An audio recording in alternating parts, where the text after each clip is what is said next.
Esto es Intersecciones, un encuentro semanal para conversar sobre cultura, cine, teatro, música, eventos usuales y experiencias inusuales de los que transitamos por la ciudad. Desde New York les habla Raúl Galope. ¿Qué tal? Buenas tardes, aquí estamos, esta vez en vivo, comenzando una sesión más, un episodio más de Intersecciones. Vamos a hablar sobre cine, cultura, y si les llega el mensaje de que estamos en vivo y quieren unirse a nuestro grupo, pues los esperamos, ya sea a través del chat o a través de venir a participar en vivo de nuestro programa. La idea es recordar un poco la estructura de las viejas radios en las que podíamos conversar, tener público y al mismo tiempo escuchar buena música. Y hablando de buena música, vamos a comenzar con presentando al artista de esta tarde, Ryan Saranek, quien nos va a ofrecer una selección de sus últimas creaciones. Aquí vamos.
El tema que escuchamos se llama Hope, esperanza.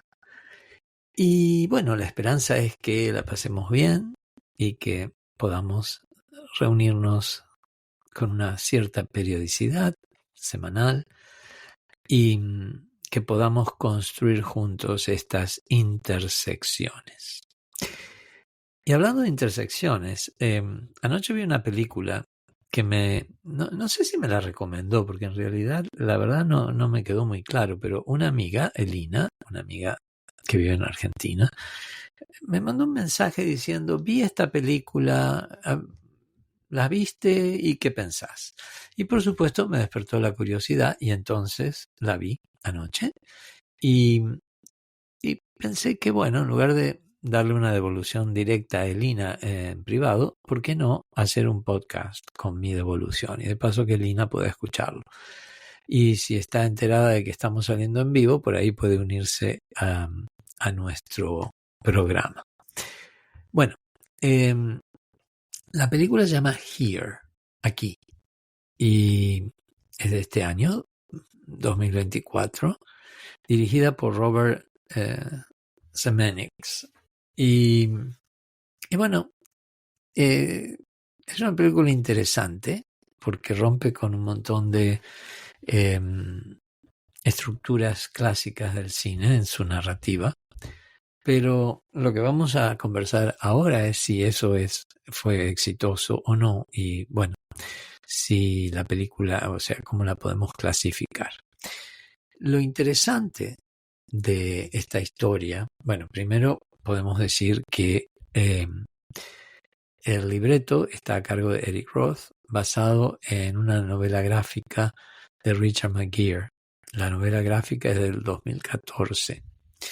Y quizás está presentada como una novela gráfica, porque no es lineal en su configuración temporal, sino que las acciones se van sucediendo a lo largo de toda la historia de un predio, de un lugar. Hasta podemos ver que comienza con la prehistoria, donde vemos hasta un par de dinosaurios dando vueltas por el terreno, a pesar de que creo yo que eso tal vez fue un poco innecesario, porque nos descoloca un poquito en cuanto a la idea de género cinematográfico, ¿no? O sea, yo creo que nos confunde como espectadores, nos hace pensar que, bueno, vamos a Jurassic Park, ¿a dónde vamos? Así que bueno, pero bueno, empieza con los dinosaurios, al mismo tiempo es una casa, porque claro, han pasado miles de años, ¿verdad? Pero también centurias. Vemos la época colonial de ese terreno, inclusive la etapa precolombina, precolonial, donde vivían los indígenas. Vemos ahí dos personajes que van a tener también una historia, a pesar de que no está muy desarrollada.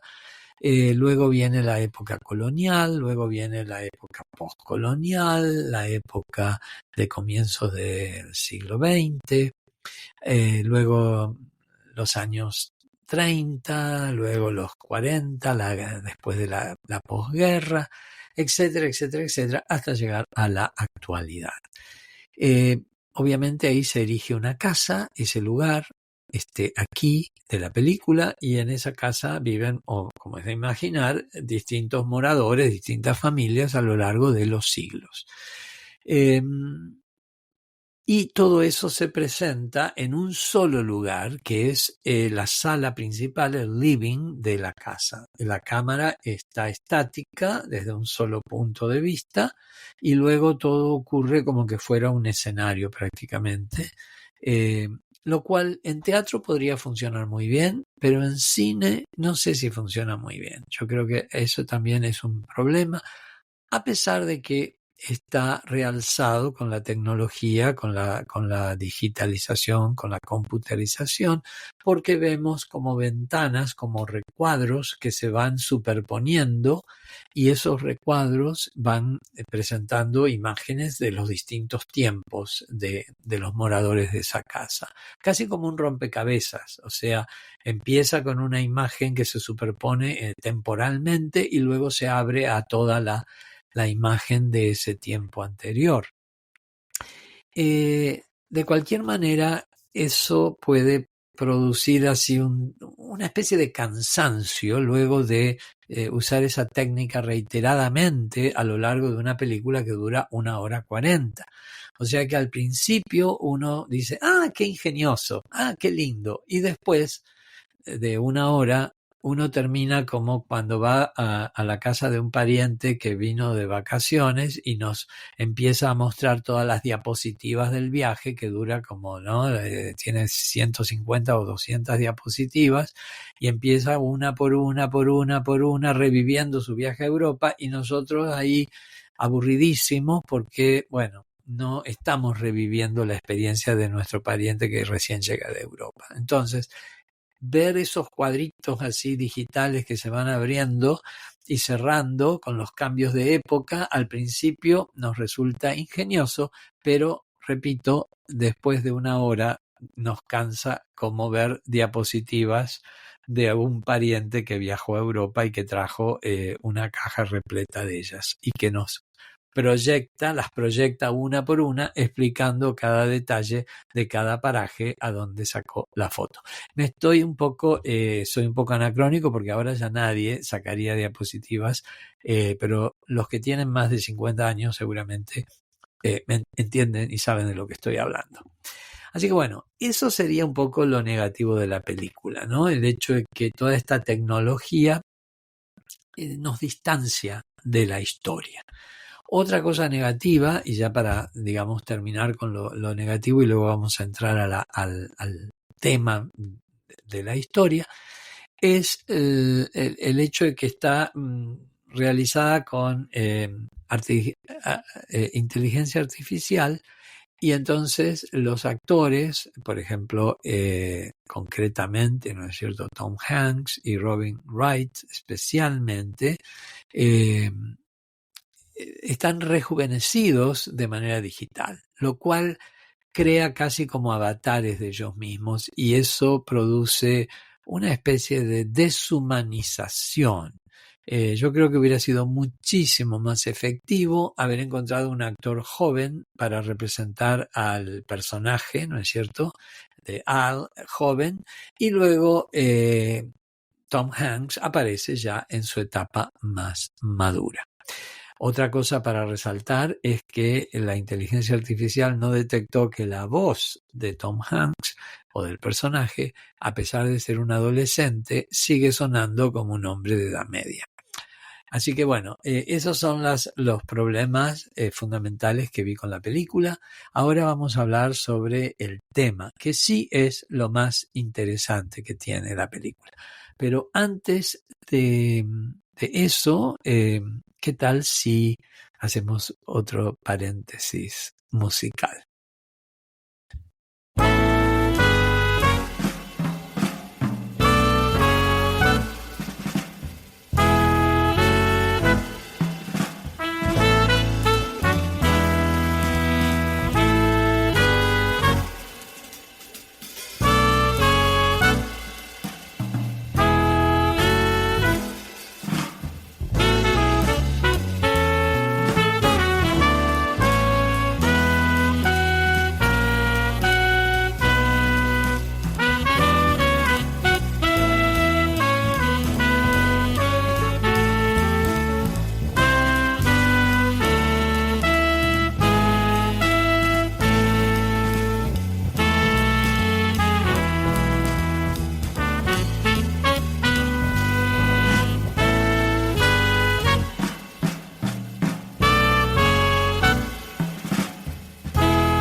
era Ryan Saranik y Maybe Next Time.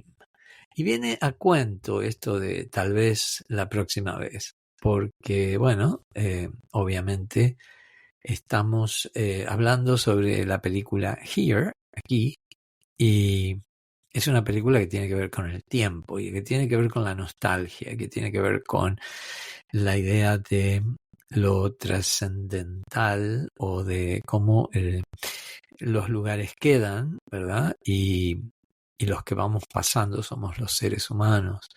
La tierra queda y los que vamos pasando somos los que la habitamos. Y, y bueno, ese es un poco el tema de la película, o sea, esa casa, esa habitación en esa casa, y a través de los siglos es habitada de distintas maneras, inclusive la zona que la circunda, el terreno, es habitado de distintas maneras, y si bien se concentra más en la historia de estos personajes de, digamos, eh, a cargo de Tom Hanks y Robin Wright, uh, también hay otros personajes, y ese ambiente se va adaptando, se va configurando. Y por supuesto nos hace pensar un poco sobre las cosas que quedan cuando las personas ya no están. Y cómo somos tan efímeros y al mismo tiempo las cosas no lo son tanto y van a tener una vida que va a ir más allá de nuestro propio tiempo.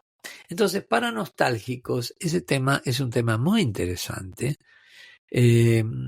Todas las personas que vivieron, ¿no es cierto? O sea, desde Benjamin Franklin y su hijo, en la época colonial, luego tenemos un matrimonio, un tal John Harter y su esposa Paulina. Él es obsesionado con la aviación y bueno, a pesar de que estamos hablando, ¿no es cierto?, de tiempos muy remotos, al comienzo del siglo XX, y que la aviación era incipiente.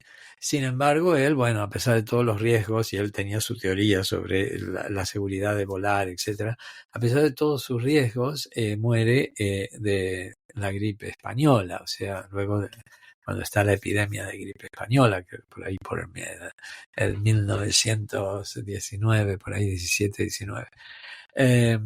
Luego también ahí vive una pareja, un tanto despareja, pero él es una especie de hombre que quiere inventar cosas, inventa el sillón reclinable, que aquí en Estados Unidos se conoce como Lazy Boy, y bueno, luego viene este soldado de la Segunda Guerra Mundial, que bueno, que vuelve y que ahí su esposa está embarazada y bueno, ahí ellos se casan y ahí viven en esa casa y ahí crean, tienen una familia de 3 hijos y así se van dando, ¿no? Ahí el hijo de este matrimonio es precisamente Tom Hanks, el personaje de Tom Hanks, que se llama Richard, y hijo de Al, ¿no?, que es el primer habitante de la casa, digamos, en nuestra época contemporánea, por así decirlo. Y bueno, Richard se casa con Margaret, pero viven ahí, siguen viviendo en la casa, o sea que se va dando, ¿no es cierto?, toda este pasar, ¿no?, de personajes. Pero el hecho de que son tantos y pasan tantas cosas y se quiere abarcar todo, hace que no se pueda profundizar demasiado. Y eso es lo que hace que la película quede un poquito como muy chirle, un poco con poca consistencia. Tal vez puedan decirme, y es verdad, que podemos nosotros elaborar toda la consistencia que la película no tiene. O sea, podemos nosotros crear esas historias, ese detrás de la escena de cada personaje. Porque lo único que vemos durante 1 hora 40 es ese living con distintos muebles porque van cambiando de acuerdo a los años, pero todo pasa ahí. Entran y salen de esa habitación. Y solo hay dos momentos en que se ve diferente. Uno es cuando, porque hay un espejo puesto, entonces vemos lo que pasa del otro lado, donde estaría la mesa del comedor y la cocina. Y luego vemos ya al final, cuando la cámara se aleja y sale de la casa y vemos todo el vecindario. Ahora, también la última, antes de que la casa se ponga otra vez en venta y quede vacía, una pareja de afroamericanos vive ahí, que sería la pareja más reciente, y ahí es donde ellos, es una pareja, digamos, con cierta afluencia, profesionales, y luego, por supuesto, quizás es el momento donde la casa es más contemporánea, porque está, digamos, habitada y decorada en 2020, ¿no? 2015, por ahí. Y ellos tienen su mucama, que es latina, y luego, por supuesto, ahí se da la crisis de COVID-19 y la mucama muere, a pesar de que todo eso no se ve, o sea, queda detrás de la escena. Y ellos, bueno, venden la casa. Y ahí es cuando la casa queda vacía por primera vez, y ahí es donde vemos a un Richard ya viejo, un Tom Hanks anciano, que viene con su mujer de la que se había divorciado, pero bueno, vuelve ella y a visitar la casa. Ella tiene posiblemente Alzheimer's, o al menos algún tipo de demencia. Pero bueno, toda esa saga de vidas que se cruzan sin verse, sin conocerse, porque se cruzan en distintas burbujas temporales, toda esa saga tiene historias que no se cuentan y que no se profundizan. Y eso pienso que le quita peso a la película. Así que bueno, más o menos esa es mi opinión con respecto a Here. Agradezco a mi amiga Elina que me la recomendó, a pesar de que, bueno, no fue una película que me pareció sensacional, no es mi estilo. Vale la pena a lo mejor recordar que Robert Zemeckis también hizo o es famoso por Forrest Gump, la película obviamente también de 1994 con Tom Hanks. Y si recuerdan, Forrest Gump, a pesar de que fue una película que tuvo bastante éxito, yo la pondría en la misma clasificación. O sea, es una película que el deseo de ser efectista y de romper con un molde y de ser innovadora la hace superficial. Yo recuerdo que, por ejemplo, Forrest Gump se nutría de efectos especiales, donde lo ponían a él en distintos ambientes temporales, o sea, rompía esa burbuja temporal, entraba a lugares que estaban, digamos, eran filmaciones anteriores de documentales, pero él digitalmente era insertado en lugares, ¿no es cierto?, donde, claro, la gente se sorprendía por el efecto técnico, tecnológico de poder ponerlo a Tom Hanks o al personaje de Forrest Gump en distintos lugares, pero eso le quitaba, o sea, en lugar de darle más realismo, yo creo que le quitaba realismo. Era como estos avatares que vemos aquí con un Tom Hanks rejuvenecido. Y bueno, básicamente eso es digamos, el enmarque o el contexto que le podemos dar a Here. Igual vale la pena verla si es que los entusiasma este tipo de películas. Así que bueno, esta es la intersección de esta semana y nuestra primera experiencia en vivo. Así que las próximas emisiones seguirán siendo así en vivo. Y bueno, si no nos pueden encontrar mientras lo estamos haciendo live, en vivo, pueden siempre escucharnos y seguirnos en nuestras plataformas digitales. Estamos en YouTube, Facebook, Instagram y Spotify y donde sea que se pueda escuchar un podcast. Así que muchas gracias por la atención y hasta la próxima. Aquí concluyen nuestras intersecciones de hoy. Muchas gracias por escuchar y hasta la próxima intersección.